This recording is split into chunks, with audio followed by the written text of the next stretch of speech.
ঠিক কিনা? সব জায়গায় না, টয়লেটে যাইতেছেন, আল্লাহুম্মা ইন্নী আউযু বিকা মিনাল খুবুসি ওয়াল খাবাইস বিরহমাতিকা ইয়া আরহামার রাহিমিন। হাত তোলা যাবে? বুঝাসই না। আল্লাহর হাবিব যেখানে হাত তুলছিলেন, কিছু কিছু জায়গায় আল্লাহর হাবিব হাত তুলেছেন, কিছু কিছু জায়গায় তোলেন নাই। তো তোলেন, যেখানে সুযোগ হয় তোলেন। আল্লাহর হাবিব সাল্লাল্লাহু আলাইহি সাল্লাম যখন হাত তুলতেন, হাতের তালুগুলো আকাশের দিকে করে রাখতেন এইভাবে।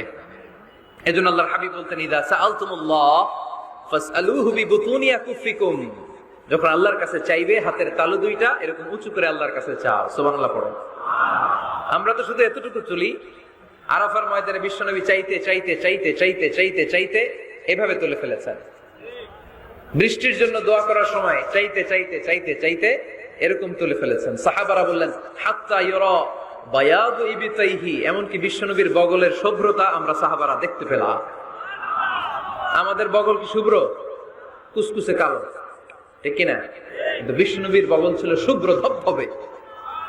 সাহাবারা বললেন, হাত্তা ইউরা বায়াদু ইবতাইহি, আমরা